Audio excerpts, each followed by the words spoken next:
a trip around the world. You travel through Africa and India and Southeast Asia and Australia. You're sleeping in this sort of Land Rover ambulance for a year and a half, and you're documenting people and wildlife and nature, and he has a film camera and your sketch pad. We began to make our way towards the Serengeti National Park. The park is known the world over for its unique concentration of game, especially in the dry season, when the animals gather around the watering holes. The documentary I actually mentioned is called The Art of Adventure, and the footage is unbelievable of that trip you guys took. When you got back to Canada, did you have a different outlook on your life?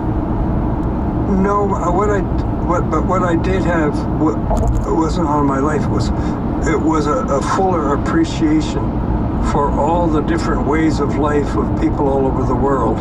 I remember thinking, because we had spent 5 days with the so-called pygmies in the Ituri forest in what was then the Belgian Congo. I had an opinion. They were perfect people because they worshipped the forest. They didn't destroy it. They would move through the forest hunting game. They were hunter-gatherers, and when the game got a little hard to find, they would move on.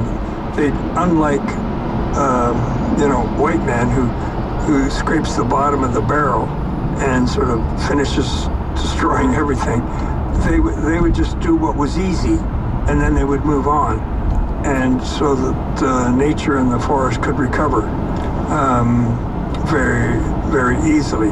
And that's one of the reasons why I say they were perfect people. Can you connect the dots between that and not that specific story, but like this trip, sort of like this stage of your life, and going from, because people might not know this, and we're going to talk about this a little bit later, but you had been doing other forms of art, Impressionism, and you had been interested in Cubism, and then you lean into realistic painting. And I love this quote I read from you where you said you got over your abstract snobbery. What do you mean by abstract snobbery? And connect the dots here. Like, what happened there? Well, as I say, I was a high school teacher, and we had a group. It's just a fluke of fate from another direction, other stories I don't need to get into. They used to get together 2 or 3 times a year to sing folk songs. We were very serious folk song singers. What kind of songs? On Top of Old Smoky, The Blue-Tailed Fly. I could go on and on. I could sing a whole bunch of songs. I lost my true lover for courting too slow. For a courting so slow. That's right. That's on Top of Old Smoky, all covered with snow. That's my true lover. That's right. And 3 or 4 of the group were art college people. And I never thought I needed to take art. I loved art, but I didn't particularly believe that taking lessons in art was something that I needed. If you're going to be an artist, you've got it in you, and you'll be an artist.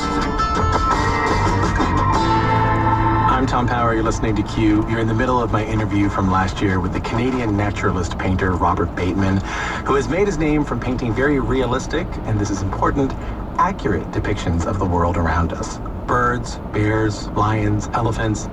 But this style was something Robert purposefully arrived at after years of more abstract depictions of nature. As you're about to hear, that choice came from a pretty deep analysis of like what realism can do for you, the viewer. Actually, even for Robert himself. Art was following in progressions, and after Impressionism came Post-Impressionism with artists like Matisse and so on, and then finally Abstract Expressionism with artists like Jackson Pollock, who dribbled great big canvases, and other abstract expressionists. Sure. All of whom I admire, by the way, and was influenced by them. Mm-hmm. But then they kind of came to an end. So what else do you do what else do you do that's never been done before? Well, that becomes kind of a self-defeating, I'm not going to do this, it's been done before. Well, I can't do that, it's been done before. Well, that's a ridiculous way to base what you do. You should do what's in your heart. But I'm trying to figure out the moment where you pick up the paintbrush and go, I'm not going to do those. Like you said, something like realism and particularity is the only style that suits a naturalist. Like, I'm wondering when you picked up the paintbrush and sort of figured that out and executed it.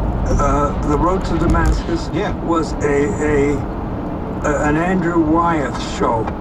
Andrew Wyeth didn't care. He didn't care about what was in. Yeah.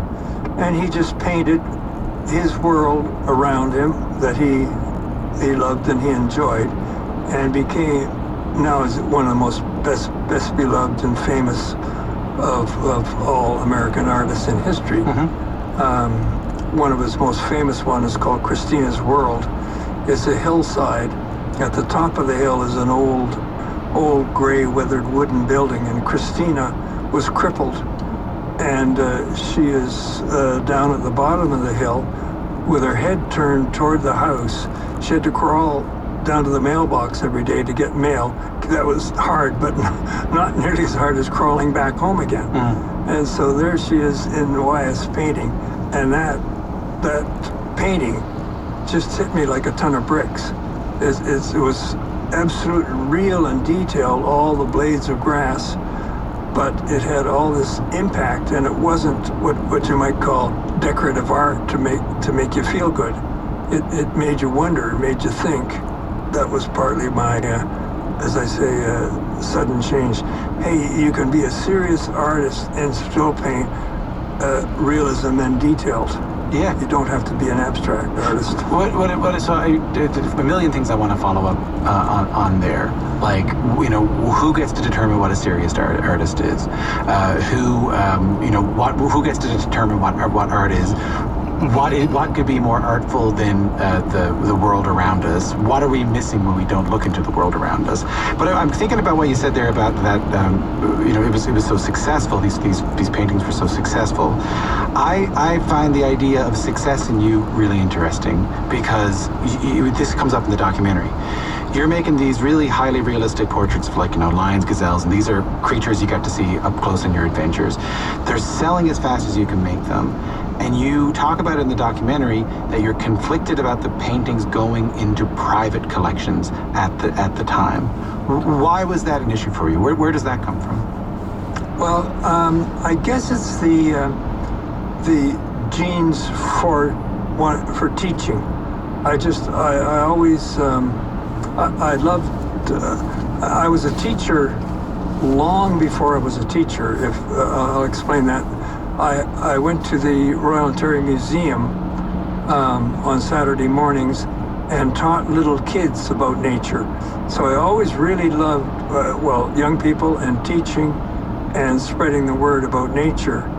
And I consider it a mission in life, which is never going to succeed, in having people knowing the names of their neighbors of other species.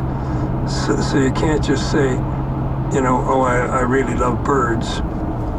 What kind of birds are you talking about? Do you love crows? Well, not quite so much as I love robins.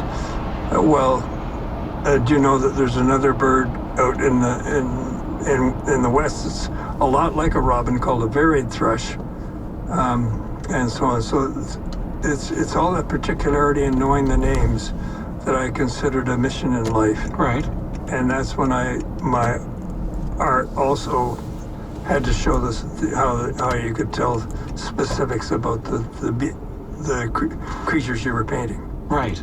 So then if I'm following you correctly, if the work only got into private collections, if the work was selling for